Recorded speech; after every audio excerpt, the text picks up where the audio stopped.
এই হাঁসটি নিজের ক্যাপটি ইচ্ছা করে নদীতে ফেলে দেয়।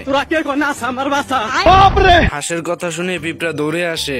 এরপর হাঁস পিঁপড়াকে বলে বড়শির মাধ্যমে ক্যাপটি উঠিয়ে দিতে, কিন্তু পিঁপড়া জানে না যে হাঁস ইচ্ছা করে ক্যাপটি ফেলেছে এবং পিঁপড়াকে মাছ ধরার টোপ হিসেবে নিচে পাঠিয়েছে। পিঁপড়া কিছু বুঝে ওঠার আগেই মাছটি ধরে ফেলে। হাঁস পিঁপড়াকে আবার নিচে পাঠায়। এভাবে কয়েকটি মাছ ধরে ফেলে, কিন্তু পিঁপড়া কিছুই বুঝতে পারে না।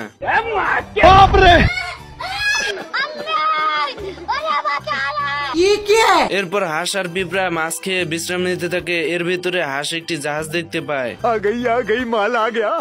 হাঁস জাহাজ দেখে আনন্দের ঠেলায় পিঁপড়াকে রেখে চলে যায়, আর এদিকে পিঁপড়া হাঁসকে একা চলে যেতে দেখে মন খারাপ করে চলে যেতে চায়। এর ভিতরে হাঁস পিঁপড়াকে ডাক দেয়। পিঁপড়া হাঁসের ডাক শুনে খুশি হয়ে যায় এবং ক্যাপের উপর উঠে হাঁসের কাছে চলে যায়। ভারী মিস্টেক হো গয়া স্যার।